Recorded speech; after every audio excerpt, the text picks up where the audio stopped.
why is it so important to make this switch from us thinking what is wrong with you to what happened to you?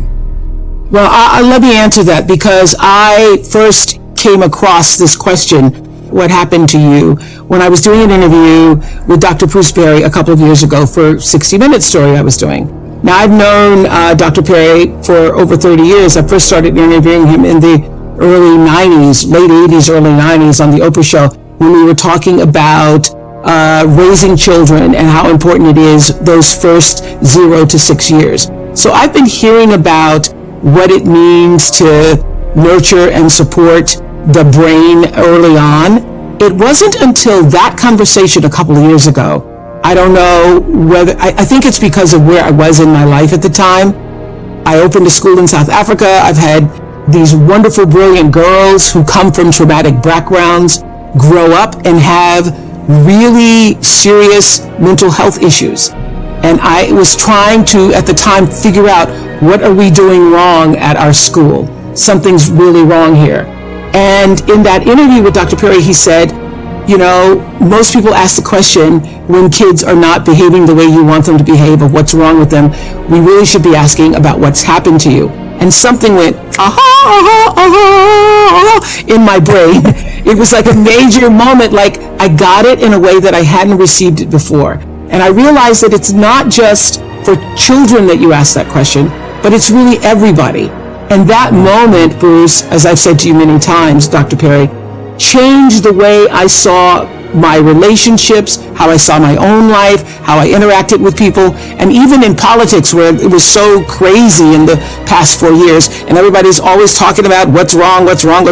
I would always say, I wonder what happened to that person. I wonder what happened to them younger that caused them to be this way. So all of the labels that you just gave, Jay, there's a world of labels. There's, overachiever. There's, obsessive compulsive moms, soccer moms. There is the desire to, please people all the time. There's a multiple labels that refer back to what happened to us. And so I will just say this. One of the things that Bruce says in the book, each of us comes into the world with our own worldview. And that worldview is actually shaped from the crib. And you get from the world what you project into the world, and you project into the world what you were raised with and what you were raised around. So that's why what happened to you is the essential question. We all get into these scenarios in the world where we think we're trying our best to help and love other people.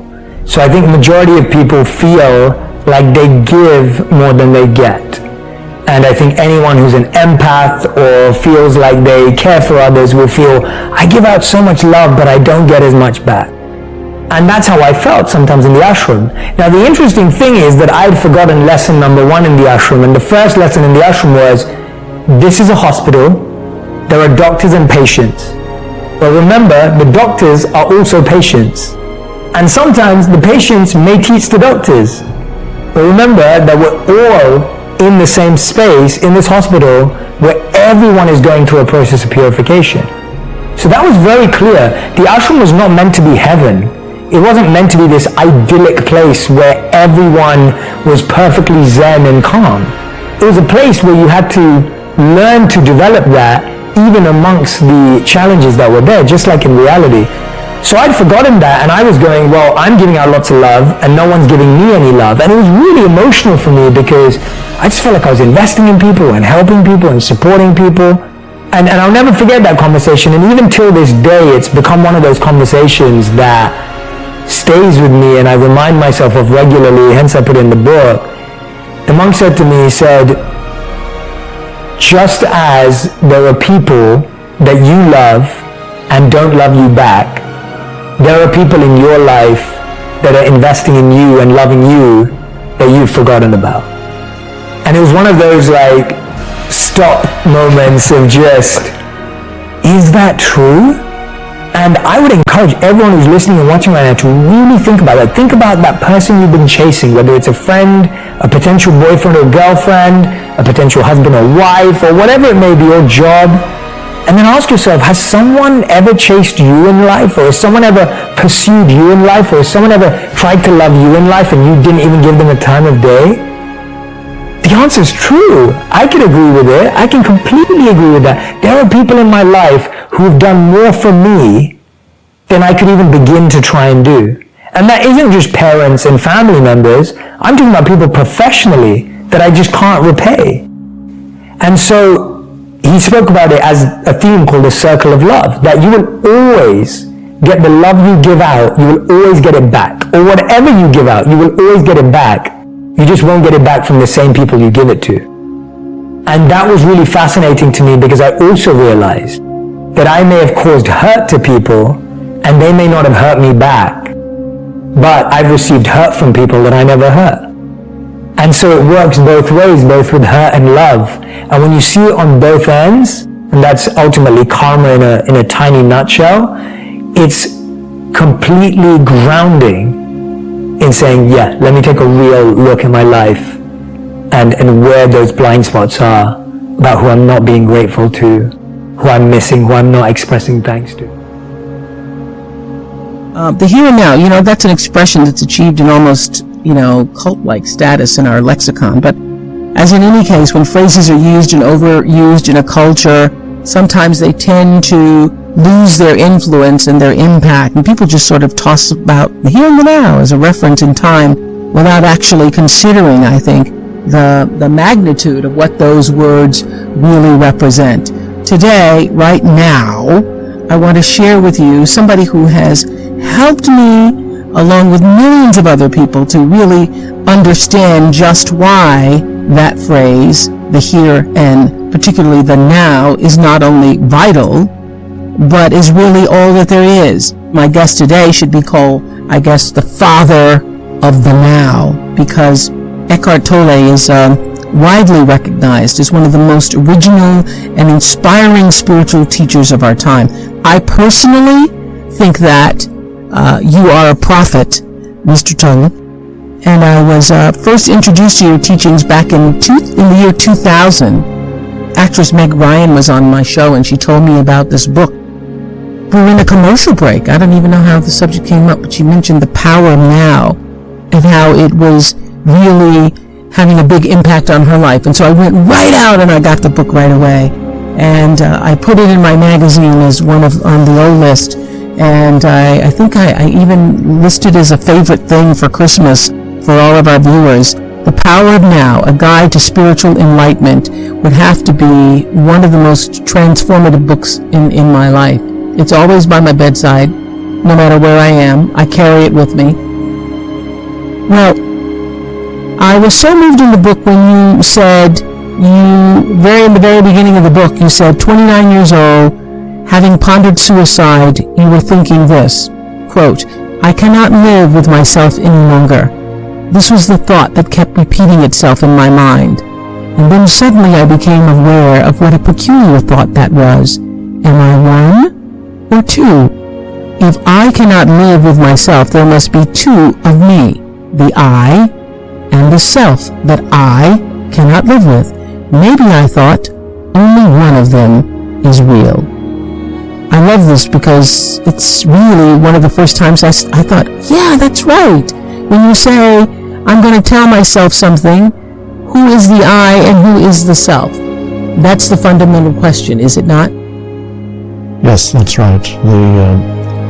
Most people are not aware that they have a little man or woman in their head that keeps talking and talking. So there's a voice in the head, that's the internal dialogue that most people are completely identified with.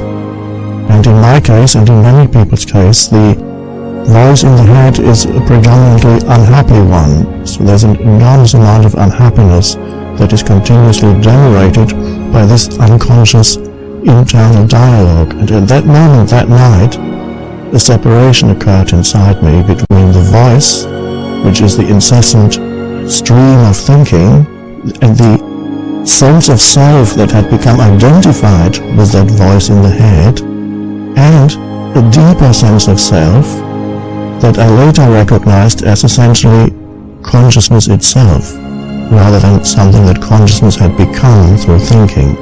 So that night the separation occurred, and when I woke up the next morning I was completely at peace for the first time since my childhood, without understanding why. The understanding came much later.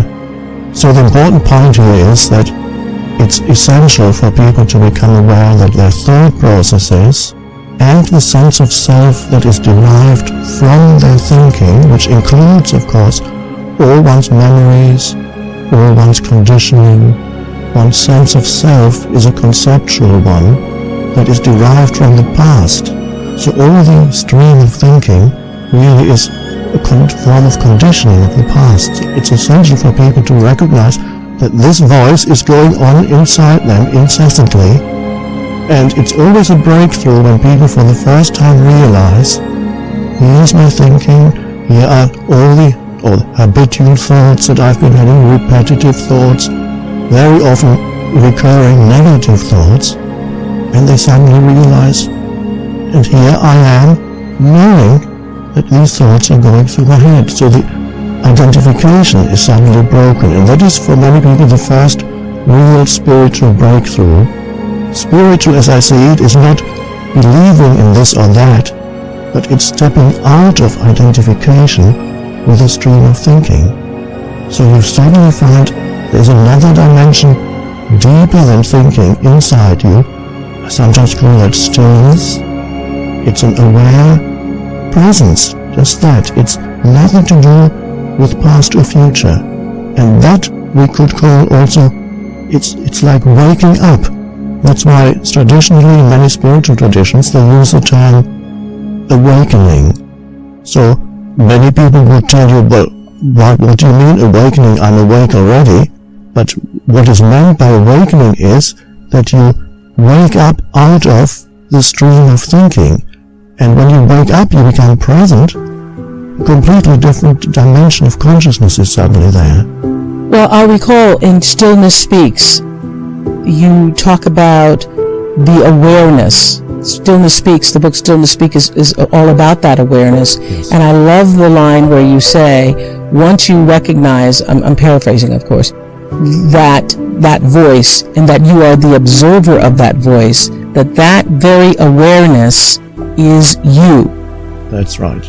And not the voice. So you recognize as essentially there's something inside you that has its place. It's the stream of thinking. Right. It's connected with the past. Mm-hmm. It contains all your memories. It contains all reactive patterns. It contains old emotions and so on. They're all part of that. But essentially, it is not essentially who you are. And that's an amazing realization. Now, the mind, of course, may then ask, well, then tell me who I am. That's the big question. I'm talking to Eckhart Tolle, author of Power of Now. So what is the answer to that question? Well, the answer to that question is, who you are cannot be defined through thinking or through mental labels or mental definitions, because it is beyond that. It is the very sense of beingness or presence that is there when you become conscious of the present moment. It's intrinsically one with what we call the present moment. I sometimes say that some people might find this a little strange, but in essence, you and what we call the present moment at the deepest level are one. Because you are the consciousness out of which everything comes. Every thought comes out of that consciousness that you are. Every thought disappears back into that space of consciousness that you are. So essentially you are a conscious, aware space. And all your sense perceptions, all your thinking, all your emotions happen, they come and go in that aware space. Yes. Well, did it feel like, Eckhart, when this happened to you, that moment of realization where you realized the voice was separate from the awareness, that moment that you speak about in the beginning of the book, did it literally blow your mind? Yes, it did. But I didn't understand it. I just realized suddenly the next day I was at peace, and I remained at peace. There was a deep sense of inner peace, although externally nothing had changed. So I knew something very drastic had happened, but it took me some years to actually understand what had happened. some years after, 3 years after this transformation, I was talking to a Zen monk, and he was telling me, he said, well, Zen basically is very simple. It's, you don't rely on thinking anymore. It means to go beyond thinking. And I suddenly realized, oh, this is what has happened to me. That state that I felt was a state of inner peace was also a state of far less thinking than I had been doing before. All that unhappy thinking, all that repetitive thinking wasn't happening to me anymore. Thinking can also be a powerful and wonderful tool. It only becomes an affliction if we are totally identified with thinking and we derive our sense of who we are from the stream of thinking. In that case, you're telling yourself continuously what I call sometimes the story of me. And in many people's case, it's an unhappy story. So they are continuously dwelling on the past, and there's nothing wrong with the past, but if there's complete self-identification with memory, then all your sense of who you are, your sense of identity, is then derived from the stream of thinking, and that's a dysfunctional and unhappy state. So when you step out of identification with that and you realize for the first time, I'm actually the presence behind thinking, then you are able to use thinking when it's helpful and needed, and it can be a wonderful thing. But you're no longer, I put it in extreme terms, but it's true, you are no longer then possessed by the thinking mind. The thinking mind is then a servant or a helpful tool which you can use. It's useful for many situations in this world, but you can't find yourself in there. And also, it is, if you can never beyond the thinking mind, it interferes with relationships. It creates continuous conflict in relationships if there is no sense of space in the relationship. Say that again. If there's no sense of space. No sense of space. That spacious, aware presence that you can bring to the relationship. For example, when you listen to someone, you listen to your partner, or you listen to a friend, or just an acquaintance, can you be there as the aware space that is listening, or are you, while the other person is speaking, continuously thinking, preparing the next thing you're going to say?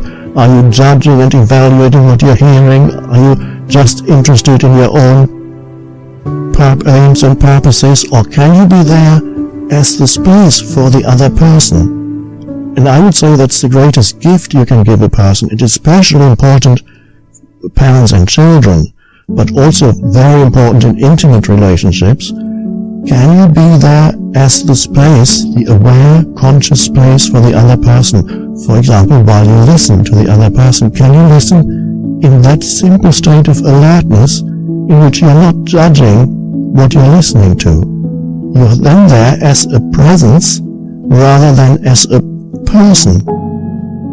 So there's the deeper level of awareness is there, and that's what I call the space. I was going to say, you offer them that space in which you allow yourself to be connected to whatever it is they're offering. That's right. There's no judgment in that space. That's right. You're not defining the other person, and that's an enormous gift that you can give to another person. You're not imposing mental labels, judgments, definitions on the other person.